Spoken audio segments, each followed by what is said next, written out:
নমস্কার। আজকে একটু ভিন্নধর্মী একটা অনুষ্ঠান নিয়ে একটু আলোচনা করতে চাই। ভিন্নধর্মী অথচ বাস্তবধর্মী। রান্না, রান্নাতে তো তেলের ব্যবহার। যদি কোনো গৃহিণীকে প্রশ্ন করি যে রান্না করতে গেলে তেল লাগে, এ কথাটা আপনাকে কে বলেছে? বলে কেন? আমরা তো সবসময় দেখি সবাই ব্যবহার করি। আমারও মা ব্যবহার করতো। তার মাকে যদি প্রশ্ন করি যে রান্নায় যে তেল লাগে এটা আপনাকে কে বলেছিল? তার আবার মা তাকে শিখিয়েছে। তো এইভাবে এর সূত্র কিন্তু একদম গভীরে। এবারে রান্নার তেল কি তেল? মূলত ছিল সর্ষের তেল, তিল তেল, এইগুলো। কেন আপনার যদি এই যে বর্তমান প্রজন্ম, এর যে আগের প্রজন্ম, ধরুন আজ থেকে 30 বছর আগে, তাকে যদি প্রশ্ন করতে আপনি রান্নায় কি তেল ব্যবহার করেন, কেন সর্ষের তেল? সর্ষের তেল তো অত্যন্ত খাঁটি, বিশুদ্ধ। যে আপনি কি জানেন হঠাৎ করে একটা বৈপ্লবিক পরিবর্তন এই তেলের জগতে হয়ে গেছে? কিভাবে জানেন? একটু ভালো করে মন দিয়ে শুনবেন, কারণ আমরা তো বাস্তব ধর্মী অনুষ্ঠান নিয়ে সবসময় মানুষকে সতর্ক করি। সবসময় আমাদের বিজনেস ইন্টারেস্ট থাকে না। 1950 সাল, সেই সালটাতে প্রথম আমেদ মিলস বলে একটি মিল গুজরাটের, তারা প্রথম বাদাম তেলকে রিফাইন করেছিল। তারা তখন ওই ব্লিচ করে ওটা রিফাইন করতো, মানে সিঙ্গেল রিফাইন। এবং সেটাই ছিল পোস্টম্যান নামক, মানে আপনারা যারা একটু বয়োজ্যেষ্ঠ তারা জানবেন। এবং এই তেলটি সুস্বাদু ছিল এবং রন্ধনে দেখা গেছে যে এই তেলটিতে লুচি, পরোটা এই জাতীয় জিনিসে খুব প্রেফার করা হতো। কারণ তার আগে পর্যন্ত এই ভাজাভুজির কাজে মূলত ব্যবহার হতো ডালদা নামক বস্তু, যেটা বনস্পতি বলা। তো সে কিন্তু এককভাবে প্রথম ছিল। সালটা হচ্ছে 1989, যেই সময়ে এই তেলের একটা বিপ্লব ঘটে। সূর্যমুখী সিড তার থেকে তৈরি করা, এবং এটা প্রথম মানে ওয়াইড রেঞ্জে এই তেলটা লঞ্চ করা হয়। তেলটিতে বলা হয়েছিল, কেন সৌভাগ্যবশত I was part of that team also. সেই সময় আমিও সেই টিমেরই এক সদস্য ছিলাম। ওই বাচ্চাটা ডিগবাজি খেয়ে healthy oil for healthy people এই জিনিসগুলো স্লোগান করে বলা হচ্ছিল। ছোট বাচ্চাটি ডিগবাজি খেয়ে তেলের মধ্যে পড়ছিল। আমি সেই সময়কার কারিগর। তো আমরা সেই সময় দেখেছি যে সূর্যমুখী সিড তাকে ক্র্যাশ করে কিভাবে একটা তেলকে সুন্দর রিপ্রেজেন্টেশন করে বোতলে দেওয়া হচ্ছে। এবং আমাদের ফোকাস ছিল মূলত healthy oil for healthy people.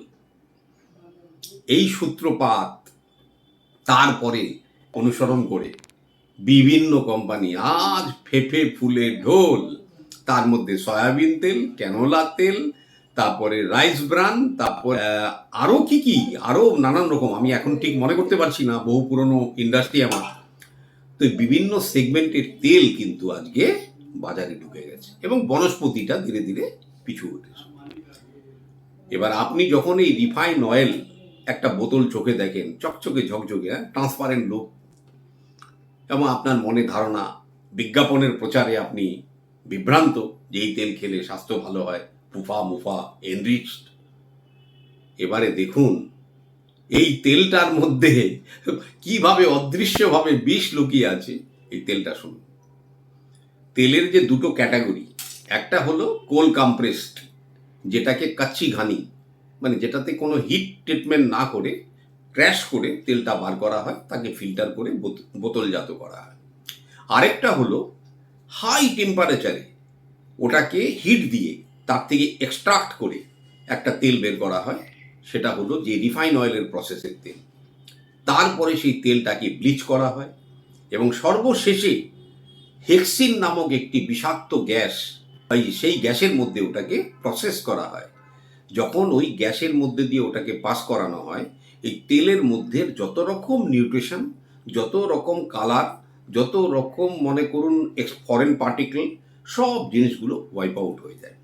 এবং ফাইনালি সেই তেলটা যখন বেরোয়, একেবারে মানে আপনি হয়তো এ প্রান্ত থেকে ও প্রান্ত দেখতে পাবেন।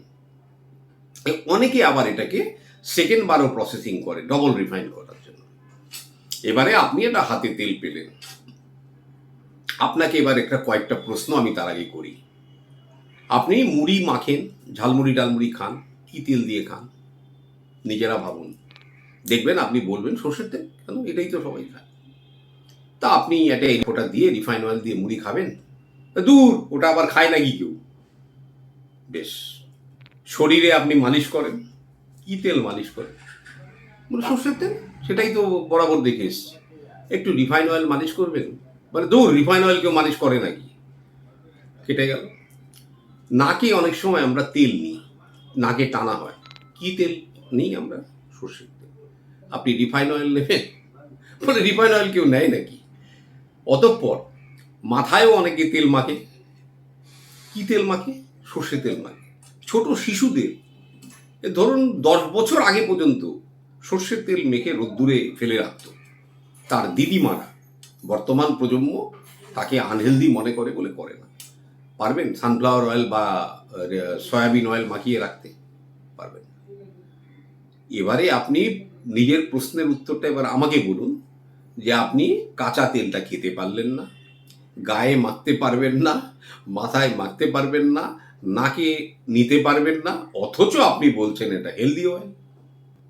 যে তেলটা আপনি অন্য কোনোভাবে একমাত্র হিট না করে সেটাকে কোনো প্রসেসই করতে পারবেন না, সেই তেলটাকে আপনি বিজ্ঞাপনের প্রলোভনে আকৃষ্ট হয়ে আপনার শোকেসে সাজিয়ে রেখেছেন। দারুণ জিনিস। এবং বর্তমান প্রজন্ম দেখবেন সর্ষের তেলের ব্যবহার পরে, আগে ও বাবা রিফাইন অয়েল খুব ভালো জিনিস। এবারে দেখুন এই রিফাইন অয়েল যবে থেকে ফুল ফ্লেজে এলো, ফুল ফ্লেজে খুব সম্ভবত এসছিল এটা 1998 পরে, তখন মার্কেটে ছেয়ে গেছে। 2001 সালে কিন্তু এর প্রচলন অনেক বেড়ে গেছে, প্রচলন বেড়ে গেছে।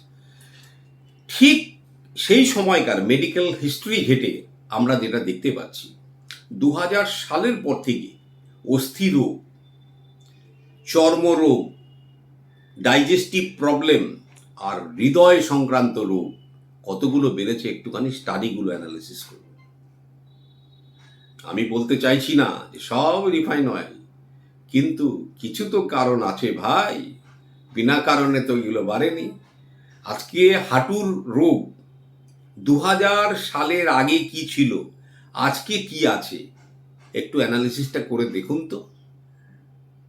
হৃদয় সংক্রান্ত রোগ, ব্লাড প্রেশারের রোগ 2000 সালের আগে কি ছিল, আজ কি আছে, দেখবেন সেই রেকর্ডটা দেখলে পরে নিজের চোখ কপালে উঠে যাবে। অতএব সময় থাকতে থাকতে এই সেই বিষরূপী জিনিসটি আপনার কিচেন থেকে দূর দূর করে তাড়ান। আপনাকে বিষ খাইয়ে কোম্পানিগুলো কিন্তু ফুলে ফেপে ঢোল হয়ে গেছে। তেল খেতে হলে, ব্যবহার করতে হলে বাবা কোল্ড প্রেস অয়েলে চলে যান, কাচ্চি ঘানি, তার থেকে বিশুদ্ধ আর কোনো তেল হয় না। সবচেয়ে তো ভালো রন্ধনে বিনা তেলে রন্ধন, কিন্তু সেটা যদি সম্ভব না হয় কয়েক চামচ সর্ষের তেল ব্যবহার করুন। প্রশ্ন যদি করেন তাহলে লুচি ফুচি এগুলো কি দিয়ে খাবো, কেন বাবা, সর্ষের তেলে কি লুচি ভেজে খাওয়া যায় না? যদি আপনার লুচি খাওয়ারই শখ থাকে, পরোটা খাওয়ারই শখ থাকে, একটুখানি শুদ্ধ ঘি সামান্য একটু ইউজ করে খেতে পারেন না, খান।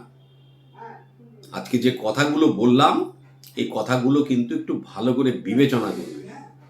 এবারে এই যে রিফাইন অয়েল, এর মধ্যে ট্রান্স ফ্যাটি অ্যাসিড, মানে যেগুলো কিন্তু আমাদের শরীরের যে সবচেয়ে খারাপ কোলেস্টেরল এলডিএল, এটাকে বাড়ায়, ট্রাইগ্লিসারিড লেভেল এটাকে বাড়ায়, এবং সেটা in due course heart related ডিজিজে কনভার্ট হয়ে যায়। এবং অস্থি রোগ, কেন এর মধ্যে তো কোনো কিছুই নেই, মানে এরা 200 ডিগ্রি সেলসিয়াসে একে যখন এক্সট্রাক্ট করা হয়, এর মধ্যে যে সিডের যে প্রাকৃতিক গুণ সব কটাই চলে যায়। মানে এটা একটা তরল পদার্থ, একটা অয়েলি কন্টেন্টস, যার মধ্যে কিচ্ছু নেই। কেউ লিখছে ভিটামিন এ ডি এসব সমৃদ্ধ ঘোড়ার ডিম, এত হাই হিটে প্রসেস করার পরে তার মধ্যে ভিটামিনের এক্সিস্টেন্স থাকতে পারে না। অতএব বি কেয়ারফুল। যদি জীবনকে সুস্থভাবে চালনা করতে হয়, ডাক্তারি ট্রিটমেন্টের খরচ কমাতে হয়, এই বিষাক্ত জিনিসটিকে কিচেন থেকে আজই বিদায় করুন। অ্যাস্ট্রোলজিক্যালি যদি আপনি আমাকে প্রশ্ন করেন, ধরুন অ্যাস্ট্রোলজিক্যালি যদি আপনি আমাকে প্রশ্ন করেন, যে কোনো তেল রিপ্রেজেন্ট কাকে করে? শনি। সেই তেলটাকে যখন আপনি পরিবর্তিত করবেন, ট্রান্সফর্ম করবেন আরেকটা তেলে, তখন সেটা কি হয়? শুক্র। তা আপনি শনির এনার্জিকে পুরো সর্বনাশ করে গুলে খেয়ে আপনি শুক্রকে নিয়ে গেলেন লাক্সারি, মানে আপনি একটু বিলাসিতভাবে চলবেন। তা আপনার শনি কি করবে আপনার শরীরে? রোগ ব্যাধি, হাড়ের রোগ, তারপরে আপনার দীর্ঘমেয়াদী যেসব রোগ সব বাড়িয়ে দেবে। কারণ আপনার জীবনটা তখন ওই তেলে, কিন্তু ওই তেলের মাত্রা বেড়ে যাওয়ার জন্য আপনার জীবনে ভোগ বিলাস এগুলো বেড়ে গেল, এবং সেটা কারণটা হয়ে গেল পেছনে একটা তেল যেটা শরীরের বিভিন্ন সেকশনকে, অর্গানগুলোকে শেষ করলো। শনি কনভার্টেড টু শুক্র আলটিমেটলি আপনার জীবনটাকেই শেষ করবে। বিজ্ঞাপনের প্রলোভনে পা দেবেন না। ছোট বাচ্চাদের দয়া করে আর এই তেলটা দিয়ে আর তাদের জীবনটাকে নষ্ট করবেন না। যারা মনে করুন চ্যালেঞ্জ আমাকে করবেন, তারা একটু দেখান না রিফাইন অয়েল একটু গায়ে মেখে কেমন লাগে, একটু চুলে লাগিয়ে দেখুন কেমন লাগে। দেখবেন স্কিনের রোগ যদি না হয়েছে, আপনার আমার নামে কমপ্লেন করবেন। আপনি রিফাইন অয়েল গায়ে কিছুদিন লাগিয়ে দেখুন, চুলে লাগিয়ে দেখুন, নাকে টানুন, দেখুন তো কেমন লাগে। Be careful. নমস্কার।